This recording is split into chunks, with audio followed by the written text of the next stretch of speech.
cada cual sobre su sombra, cada cual sobre su asombro a redoblar, desterrando la falsa emoción, el la, el beso fugaz, la mascarita de la fe a redoblar, a redoblar. Previo al golpe al Estado uruguayo, en 1966 hubo una crisis de fragmentación de los partidos tradicionales. En noviembre de este mismo año, triunfa el Partido Colorado con la fórmula Óscar Gestido y Pacheco Areco.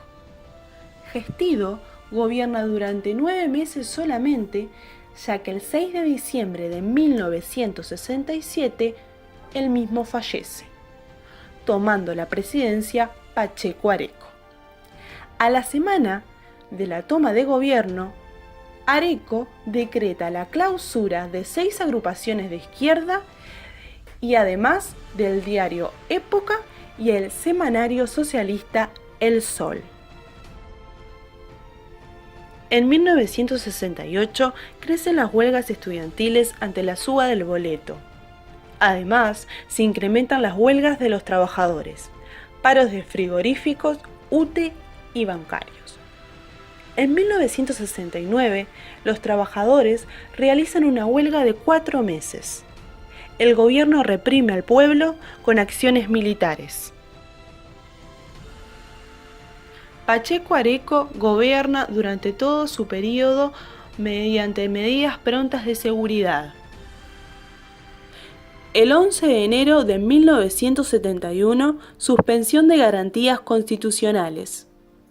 5 de febrero, fundación del Frente Amplio, coalición de partidos de izquierda. 1 de marzo de 1972, Juan María Bordaberry asume la presidencia de Uruguay.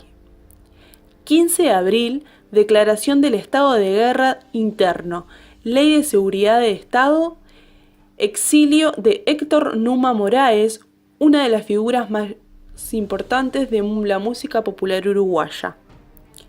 Prisión de Daniel Biglietti, movimiento internacional por su liberación. 27 de junio de 1973 se disuelven las cámaras de senadores y diputados y se crea el Consejo de Estado. Comienza una huelga general de 15 días de duración. 28 de octubre. Se interviene la Universidad de la República. Sus autoridades son encarceladas. 28 de noviembre de 1973. Se ilegalizan partidos y agrupaciones políticas y estudiantes, entre ellos el Partido Comunista, el Partido Socialista y la Federación de Estudiantes. Comienza a desarrollarse el movimiento identificado como Canto Popular Uruguayo. 1974. Se prohíbe la actuación pública de los olimareños y la difusión de su música. Se detiene a Alfredo Zitarrosa. El gobierno declara 1975 año de la orientalidad. 1975 el presidente Bordaberry da a conocer los lineamientos del nuevo Estado sin partidos políticos.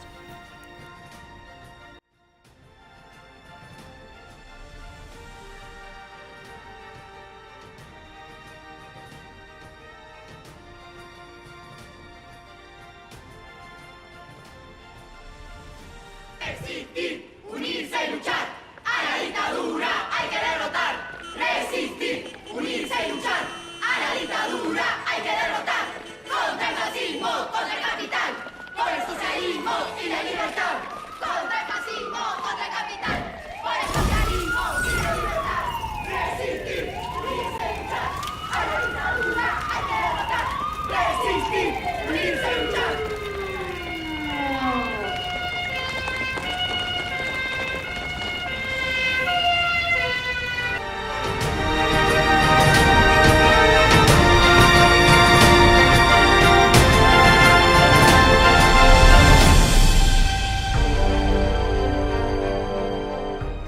¿Cuándo empezó su militancia?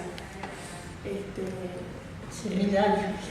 En su época estudiantil, segundo liceo cuando empecé a militar. Y mi militancia tuvo al principio un carácter social, porque íbamos a lo que hoy se llama asentamientos y en aquella época se llamaban cantegriles. No tenían el tamaño que tienen hoy, ni exactamente la misma composición social, sino que era mucha gente que venía del interior buscando trabajo en Montevideo, no tenía donde vivir y fue formando esos barrios que dieron a llamarse irónicamente cantegriles. Allí íbamos a hacer obras sociales, a trabajar con la gente, tratar de ayudar, y eso, bueno, fue lo que me vinculó a la actividad política. Y además en ese año, en 1958, fue el año de la lucha por la ley orgánica de la Universidad de la República, y los que estábamos en secundaria no éramos los protagonistas de la lucha, pero sí andábamos en la vuelta. Vivimos de algún modo esa movilización. Y bueno, esos fueron mis inicios. Bien. Ahora yendo como un poquito más Sí. al tiempo, a la dictadura. ¿Había un trato diferente hacia las mujeres y hacia los hombres? Y yo es necesario precisar que yo toda la dictadura la pasé presa. Y en la cárcel de mujeres había realidades distintas por varias razones. En primer término, en proporción éramos menos las mujeres que los hombres que estábamos presos.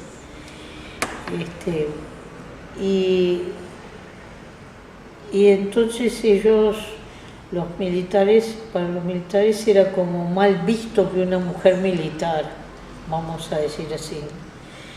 Es decir, que te achacaban que eras militante de izquierda, de cualquiera de los grupos que estaban perseguidos, se sumaba a la condición de mujer. Pero a su vez ellos habían creado en dictadura un cuerpo de soldadas femenino que era terrible, porque fue un cuerpo creado durante la dictadura. Los soldados hombres venían de tiempo inmemorial, muchos eran gente del interior, que su opción era ser o peón rural o milico del ejército, y entonces esas eran las posibilidades laborales. Y en general era gente que cumplía las órdenes, por supuesto, pero no quería meterse demasiado en el asunto. En cambio, este cuerpo de soldadas fue creado con una ideología. Entonces eran personas mucho más activas en lo que hace la represión.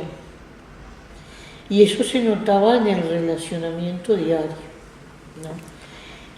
Y salvo muy pocas excepciones, en general eran muy, muy exigentes y nosotros preferíamos que hubiera una guardia masculina porque era más tolerante con las presas. Eso era una diferencia que había, ¿no? Notoria. Eso se daba en ese penal porque era un penal de mujeres. Después a las compañeras que tenían hijos, que tenían su visita de hijos, ese siempre fue un elemento de presión. La suspensión de esa visita, la vigilancia que se hacía durante esa visita.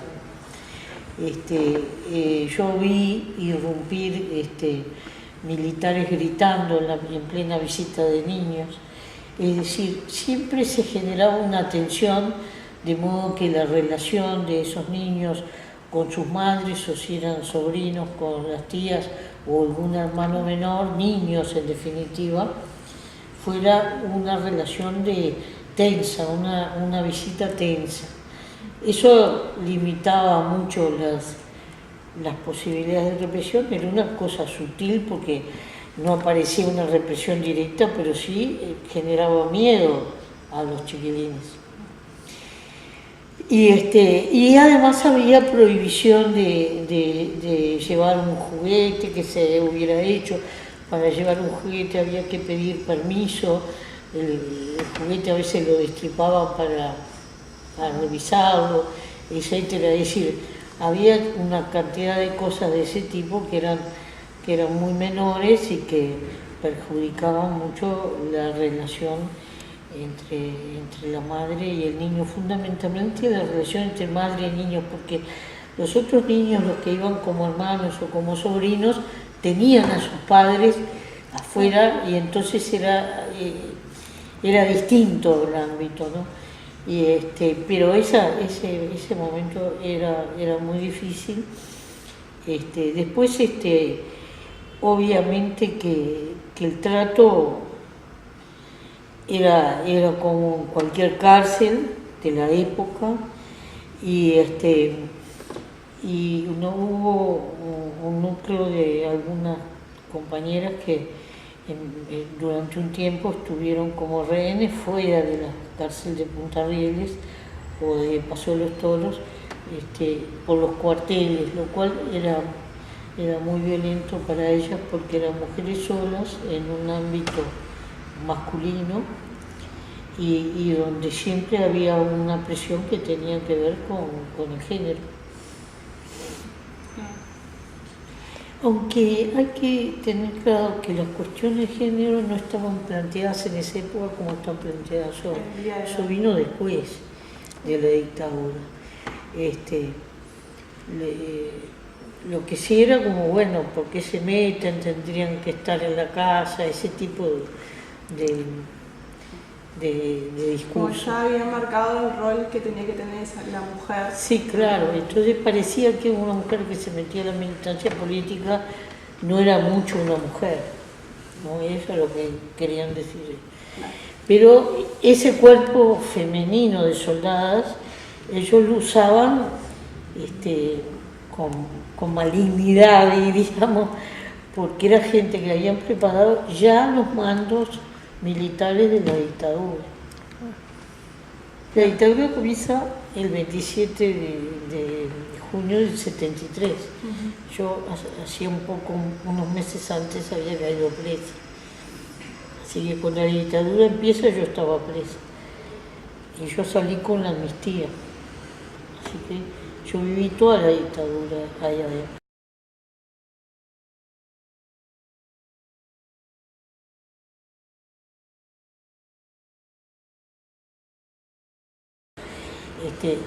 Por supuesto que también había represión sobre gente que venía a la visita. La revisación para la visita siempre era una cosa muy violenta. Los familiares a veces bancaban porque la otra alternativa era no tener visita. Entonces ahí había siempre también un momento muy difícil. Pero en general las que iban para adelante eran las madres más que los padres, en ese vínculo de relación, ¿no? Nosotros cariñosamente le decíamos las gordas, que venían siempre en forma constante y aunque no tuvieran visita venían, porque ellas también de algún modo presionaban desde afuera, ¿no? Pero ellos ese tiempo que la visita esperaba, que a veces esperaba y a último momento le decían que no había visita, o cortaban la visita brutalmente, era una represión que también se ejercía sobre la familia. Bien.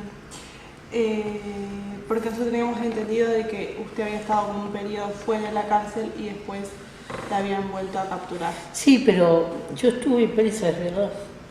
Pero en la época esa que estuve presa no estaba todavía la dictadura del gobierno de Pacheco. Bien. Y en ese momento de que la vuelven a capturar, sí. ¿Usted notó cambios en el trato? Fue muy distinto, porque la primera vez que yo fui detenida fue la policía, la Dirección de Información e Inteligencia. Si bien cuando a mí me detuvieron había medidas prontas de seguridad, 40 días de falta de garantías, lo cual quería decir que durante esos 40 días no te pasaban a juez. De todos modos no había una especialización en la represión que vino después con la dictadura. Era en jefatura, la jefatura en esos 40 días estaba llena de presos, llena, y finalmente te atendía un juez civil. Y ibas a la cárcel de Cabildo, que era una cárcel que estaban las policías, pero femeninas, pero de la policía, no del ejército. Entonces, las policías, las femeninas de la policía, eran sumamente rutinarias, trataban de no complicarse demasiado. Y eso nos daba a nosotros mucha libertad, por eso nos pudimos fugar, entre otras cosas.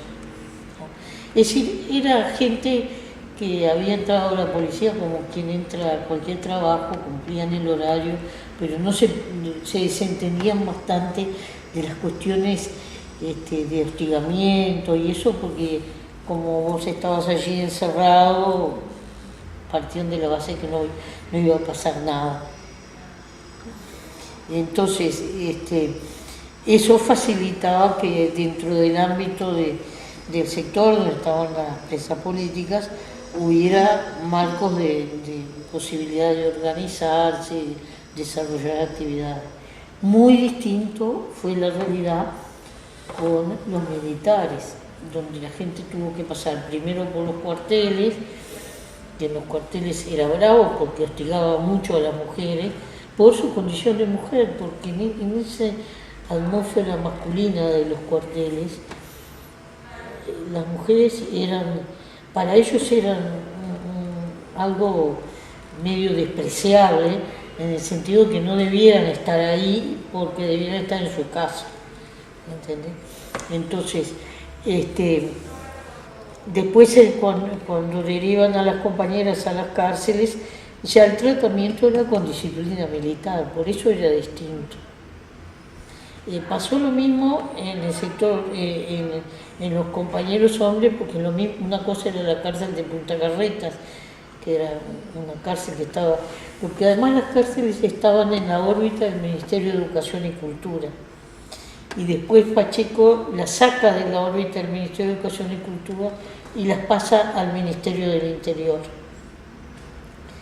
Era bastante razonable que estuvieran en la órbita del Ministerio de Educación y Cultura, porque se suponía que si una persona estaba presa, quien la podía recuperar era el Ministerio de Educación y Cultura y no el Ministerio del Interior.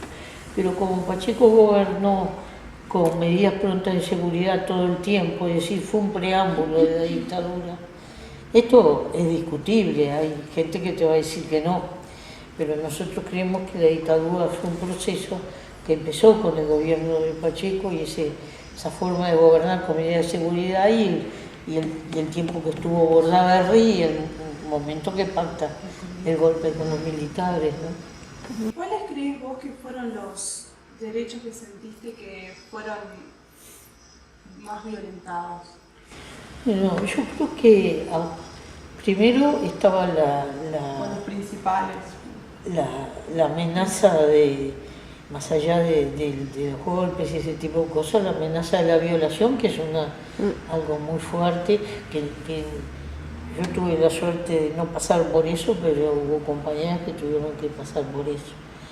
Después todo el chantaje en relación a los hijos, te los quito, no los puedes saber más, etcétera, ¿no? Es decir, para las compañeras que tenían hijos era muy penoso.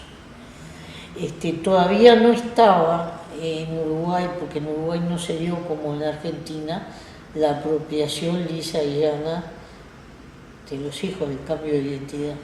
Es decir, los uruguayos que cambiaron de identidad fue en el contexto argentino.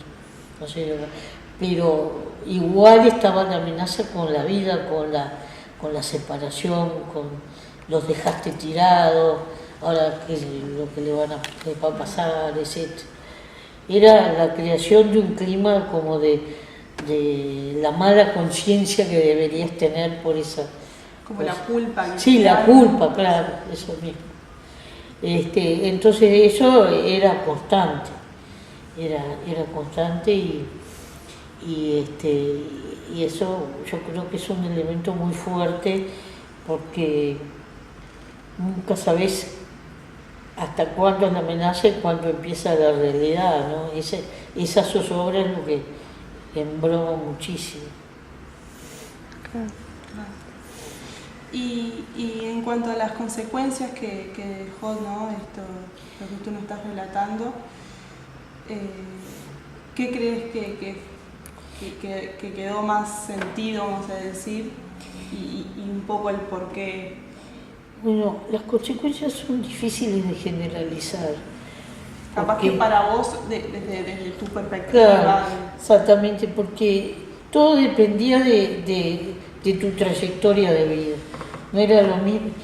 El grueso de las compañeras eran muy jóvenes, estaban entre los 20 y los 26 años, pero había algunas compañeras de más edad, entonces no es lo mismo llegar a la cárcel a los 40 que a los 20.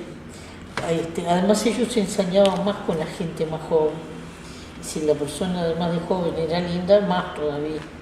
Entonces la defensa que nosotros teníamos era endurecernos frente a eso para resistir.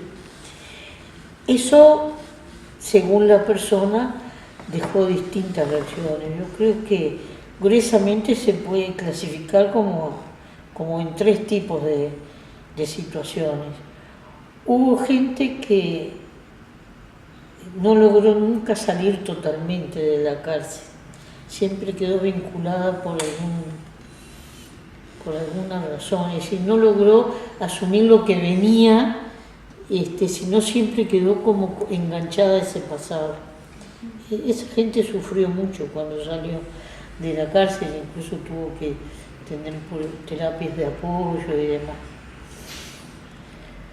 Hubo gente que se pudo reinsertar rápidamente en la vida, en positivo diríamos, y mirar hacia adelante y superar esa etapa. Ahora, las compañeras que tenían hijos tuvieron a veces un problema de rehacer la relación.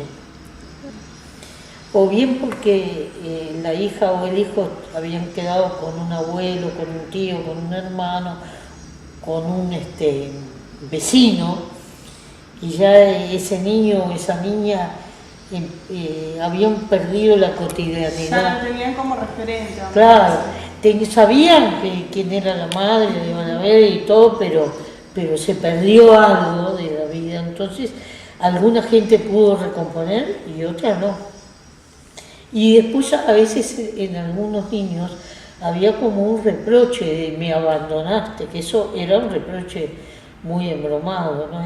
Yo recuerdo compañeras que estando presas soñaban de repente con su hijo y soñaban que le reprochaba eso. Eso era una cosa muy dura de sobrellevar, porque no era un abandono como se puede dar en la vida, desgraciadamente se da, sino que era una razón militante, entonces ahí generaba un problema. Entonces ese otro grupo de compañeras tuvieron a veces que reconstruir mucho. Y hubo muchas compañeras que habían caído muy, muy jóvenes, por tanto no tenían familia propia, entonces como les venía como un apuro de recuperar el tiempo perdido. Entonces se apuraban a tener una pareja, a tener hijos. A veces les salió bien y a veces les salió mal, claro, porque la vida es así. Pero esas son cosas que pasan y que bueno, que son productos de la realidad que se vivió, ¿no? Lo más difícil me parece fueron la gente que no logró salir del todo, que salió físicamente y demás, pero siempre quedó como con un trauma, como con una obsesión que no logró superar, porque eso le condicionó todo el tiempo posterior. Claro, que el impacto fue tan fuerte para esa persona, la violencia tan fuerte que no pudo decir, superarlo de alguna manera. Claro, esta etapa se cumplió, bueno, ahora yo estoy en otra etapa y Muy para adelante. claro. Y esto también tiene que ver con la juventud de la persona, el grado de compromiso que tuviera, la convicción de las ideas y demás. Es decir, es múltiple, hay múltiples factores, ¿no? Es difícil dar una razón única porque no la tiene, son multicausal. Bien. ¿Qué significa para vos que en la actualidad sobre el tema de la dictadura se apele a una memoria colectiva?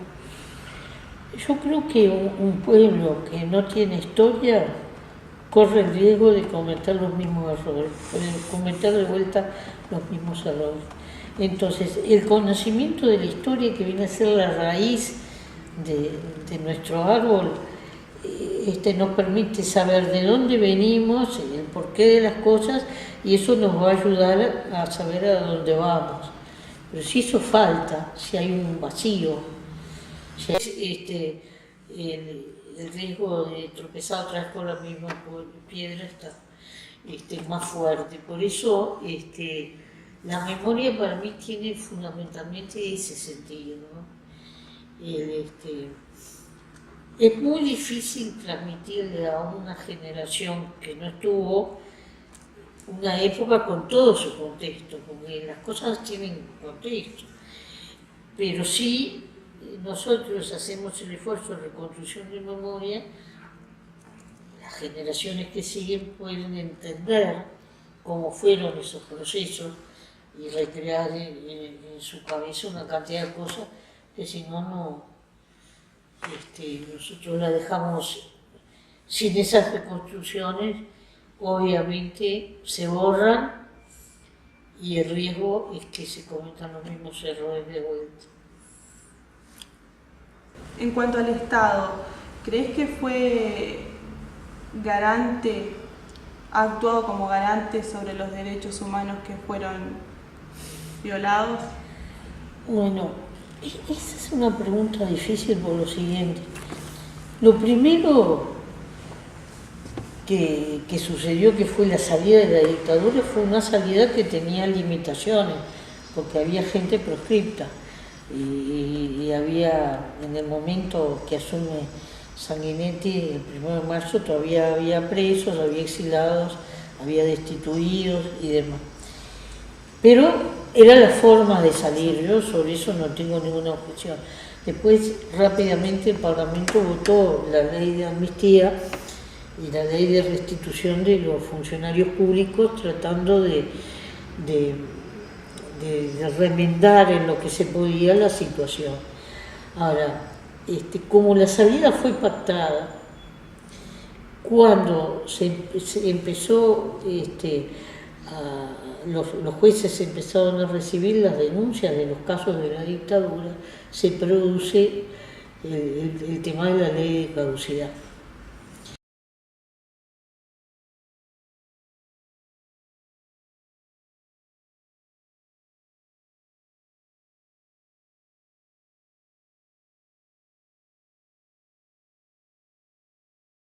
Entonces ahí queda cortada la posibilidad de la justicia. Y eso, en la reparación de lo que había sucedido, es una cosa bastante difícil. Si el gobierno de Sanguinetti tenía posibilidad de hacer otra cosa o no, todo es muy opinable, porque él había nombrado como comandante jefe a Medina, que era un militar que venía de la época de la dictadura. Y qué tan presionado estaba, incluso hasta sería interesante que ustedes lo conversaran con él mismo, Sanguinetti, porque uno, más allá de que puede hacerle críticas, se tiene que meter un poco en los zapatos del otro, ¿no? Entonces, la sensación que quedó era que había una salida, pero había una cantidad de militares que habían hecho una cantidad de cosas y quedaban ahí como en la impunidad. Y había gente que seguía buscando a sus familiares, y eso sigue hasta el día de hoy, porque se han encontrado algunos, pero no todos. Aunque el grueso de los desaparecidos uruguayos está en Argentina, pero igual, en los dos países pasa más o menos lo mismo. Y la reinserción de los presos y de los exilados tuvo dificultades porque no es fácil conseguir trabajo, la vivienda y demás, ¿no? Eso empezó a tener un cambio recién en el gobierno de Jorge Valle, es decir, bastantes años después, cuando Jorge Valle forma la Comisión para la Paz.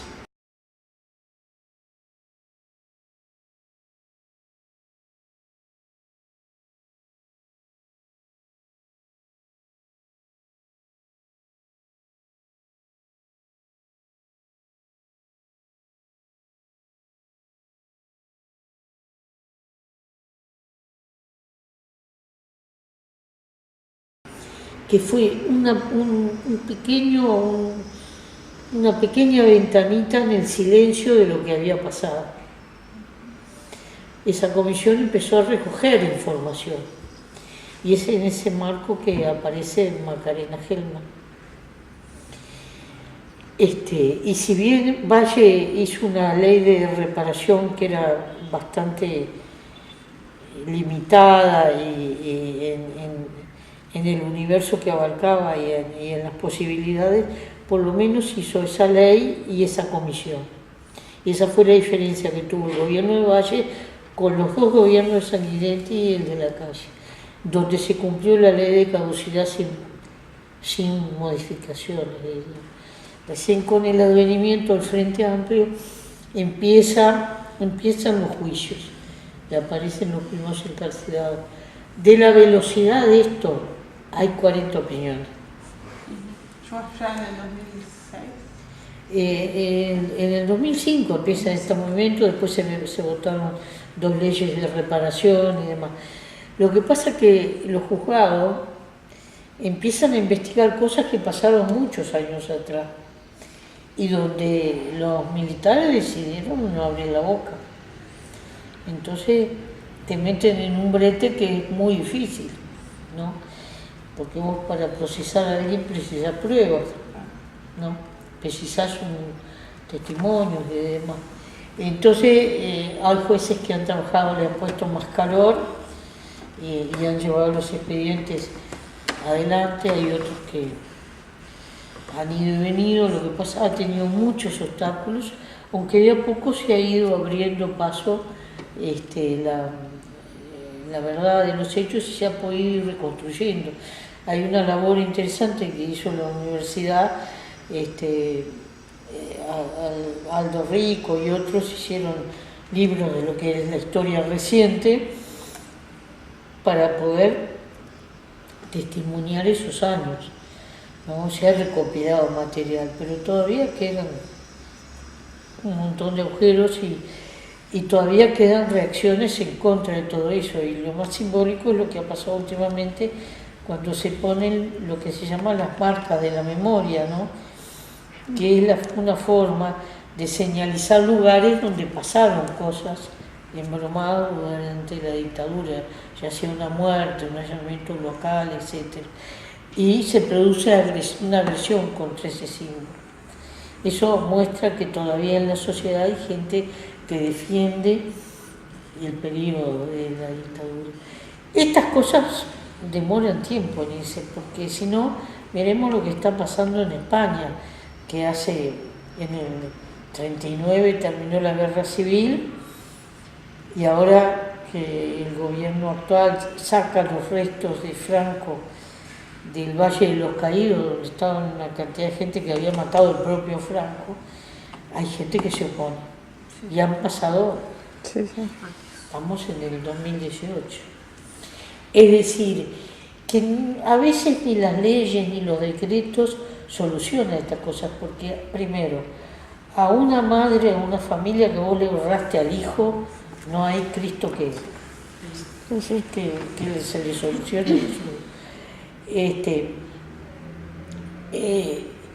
Cuando quedan flagrantes baches en una historia que debe ser investigada, siguen faltando gente que nosotros sabemos que está muerta, pero que es necesario conocer esa historia y cómo se terminó. Bueno, esas cosas son embrumadas porque dejan heridas que siguen abiertas y uno lo ve en los pueblos antiguos. El pueblo armenio todos los años recuerdan la masacre que hicieron los turcos sobre el pueblo armenio, y el pueblo judío todos los años recuerdan la masacre de Hitler. Y a mí me parece muy bien que los pueblos guarden memoria. De los que recuerdan, ninguno vivió esos hechos, porque es gente mucho más joven. Pero hay gente que toma de sus abuelos, de sus bisabuelos, toma la bandera y la mantiene viva para que no se olvide. Que no lo presente. Claro. Por eso es muy difícil decir, bueno, si se hizo todo. Yo creo que todo no está hecho, que siempre se puede hacer más y que es un tema muy complicado, ¿no? Sí. Ahora hubo, ya digo, a partir de esos pequeños gestos de Jorge Valles fue donde empezó un proceso que lo profundizó el Frente Amplio. Ahí sí el gobierno, el Estado se implicó mucho más que en los periodos anteriores. Sí, a eso venía la pregunta siguiente, que en cuanto al papel del Estado hoy en día sobre este tema, después de tantos años, ¿cuál era el papel que tenía el Estado? Bueno, el rol del Estado fue, por un lado, reparar todo lo que se podía, que esas fueron las leyes que tienen que ver con la gente que estuvo presa, exilada y demás, y los familiares de los desaparecidos. Pero después hay un rol de la justicia, que es la que tiene que llevar adelante los expedientes.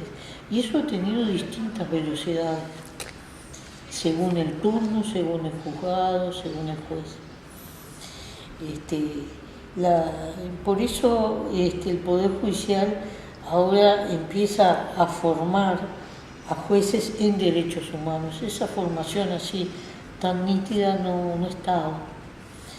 Pero no solo por los episodios de la dictadura, por los derechos humanos abarca mucho más que los episodios de la dictadura, y la violación a los derechos humanos es una alerta que uno tiene que tener siempre, porque puede haber siempre un derecho humano vulnerado, ¿no?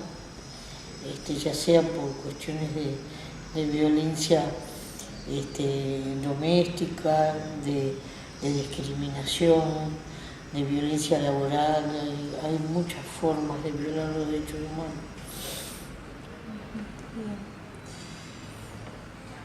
¿El papel del Estado ha ido cambiando con respecto al reconocimiento y la garantía de los derechos de las personas privadas de libertad en ese periodo?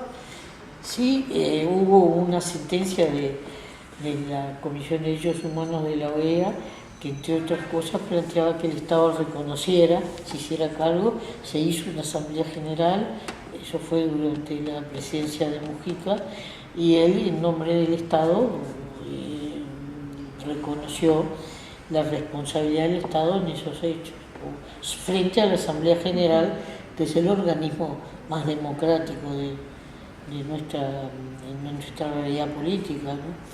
Eso se hizo, fue una ceremonia que se cumplió con lo que la Comisión de Derechos Humanos de la OEA planteó que había que hacer.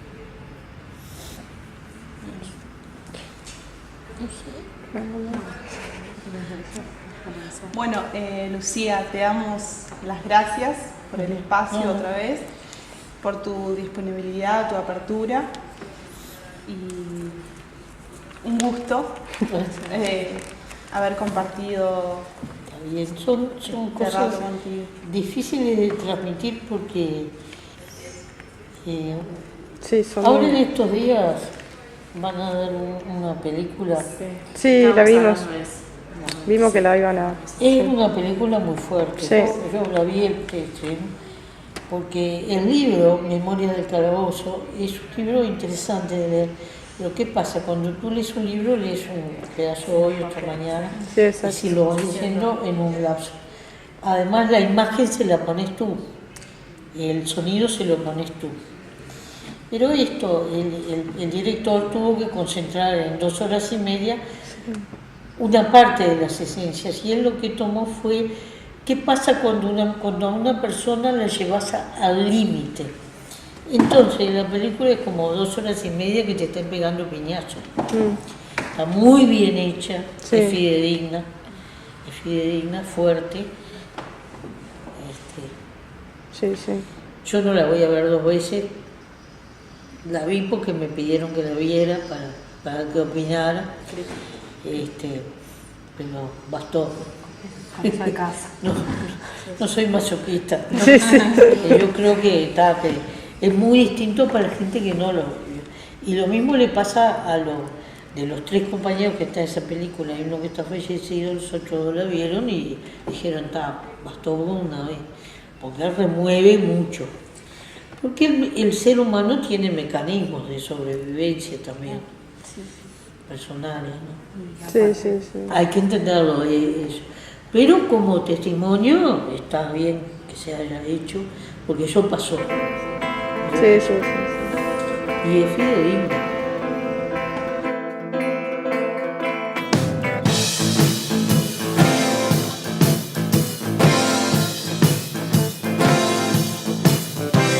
Bronca cuando ríen satisfechos al haber comprado sus derechos. Bronca cuando se hacen moralistas. Dale, dale. ¡No, vení! Pará, ¿cómo vamos? Está re cerca ahí. Bronca cuando a media luz del día sacan a pasear su hipocresía. ¿Y para qué la voy a...? Bronca ¿Para qué la voy a borrar? No importa, no te pongas a borrar. Hola, ¿hoy es? 19. 19. ¡Ah, 19! Eso también. Dale, bueno, ¿quién es la que va a empezar? Bueno, yo. Hola Lucía, ¿cómo te va? No, primero que nada agradecerte el tiempo y tu disponibilidad para, en realidad, esperarnos. Bueno, nosotros somos estudiantes de educación social de 3er año y bueno, estamos cursando el equipo Gramateria, en realidad se llama Derechos Humanos, y elegimos, trabajar en el periodo, no. Periodo. de bronca.